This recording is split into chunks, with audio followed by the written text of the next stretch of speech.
Hey guys, welcome back to my channel. In this guide for Rappa, I'll cover her best relics, lightcones, team composition, rotations, pros and cons, and whether she's worth pulling. Sit back and relax, and if you found this video helpful, make sure to leave a like and subscribe. I won't delve into her abilities since I assume everyone knows how she works. For an overview, Rappa has the imaginary element and follows the path of erudition. She's a break damage dealer, and she excels at facing multiple enemies. For Eidolons, it's recommended to pull her Lightcone over her E1.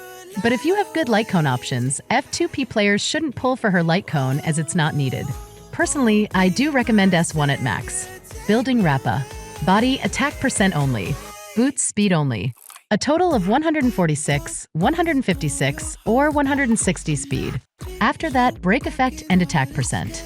For Lightcones that don't give attack percent, you will need some attack percent rolls. But do note that Rappa only needs 3.2k attack. Anything higher will not increase her DPS. Which speed breakpoint is best?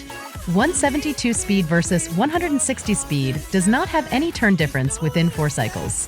172 SPD is not recommended even though it gives you an extra turn early on the second cycle, as most of the time you won't take 4 cycles to clear MOC. 178 speed is possible if you have Yuan Mei and a speed bonus Lightcone, but it's not worth it as it would be better to focus on getting more break effect substats instead.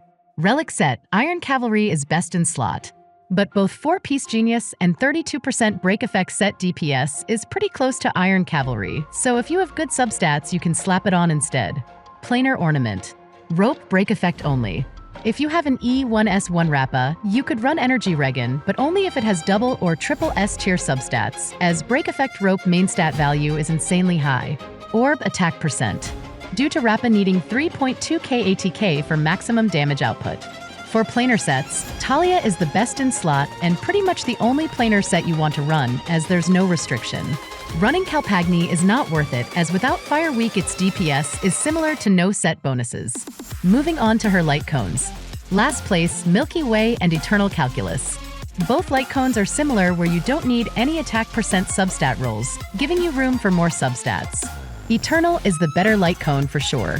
You do get a free 16% speed where you can build 146 speed to get 160 speed, which is 16 speed substat without Yuan Mei or 23 substat with Yuan Mei to hit the 178 speed breakpoint. Personally, I would still get Rappa to 160 speed with this Lightcone, as for MOC you won't be getting that speed buff at all if you're fighting 2 or fewer targets. Second place, Sunday 4-star Lightcone. Even at S1, it's better than Eternal Calculus at S5. Plus, the speed bonus is ultimate activated and it lasts for 2 turns. Players will need 7 attack percent substat rolls with this LC. First place, Rappa's signature LC. Increases wearer's break effect by 60%. Gains 30 energy at the start of the battle and 50% action forward after using ultimate and 2 basic attacks. The main benefit from this Lightcone comes from the extra turns, which puts this over her E1. Players will need 2 attack percent rolls to hit 3.2k attack. Here are the DPS calculations. Overall, Rappa's signature Lightcone is roughly better by around 25%. Her Sig LC would give you an extra cycle clear, but it may not make any difference if you're facing enemies that counter her. Hence, I kinda don't see a point to pull for Rappa's Lightcone. For her team composition and rotations, her best team is the standard break team.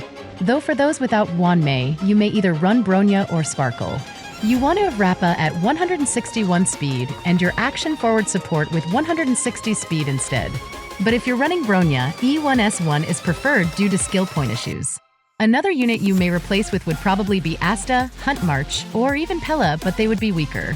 For Firefly versus Rappa. Rappa is still decent since the clear cycle difference for MOC is around 3 or 4 cycles against enemies, which don't have imaginary weakness.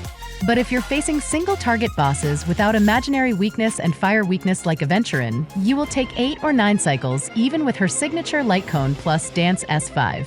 So just simply don't use Rappa at her worst case scenario. Overall, Firefly is still the better all-rounder compared to both Boothill and Rappa. Plus with Lingsha now, Firefly can easily clear Pure Fiction. Pros and cons. Pros. Overall a double S tier.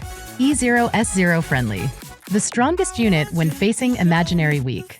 DPS is on par with Firefly when facing imaginary weak and better if facing more than 3 enemies. Pure Fiction killer. pretty decent at MOC and Apocalyptic Shadow. Cons. Weaker without Imaginary Weak, even though she can still break enemies. Falls off even more if you're facing 2 or fewer enemies. Useless when facing single target enemies without Imaginary Weak. Should you pull? If you have Firefly or Hunt March built already, no. If you have Ruan Mei and don't have a 5-star break DPS unit, yes. If you like her design, yes. Overall, I would rate her an 8 out of 10. Why such a high rating? Because even though Rappa does fall off in certain scenarios, she can still do weakness break without Imaginary Weak. Yes, breaking will take longer, but you would still clear MOC within 4 cycles as long as the enemy boss either has Imaginary Weak or if you're at least facing 2 enemy bosses. Let me know your thoughts down below in the comments on whether you're pulling for her. Make sure to leave a like and subscribe, it really helps out a ton. And that's it for this guide.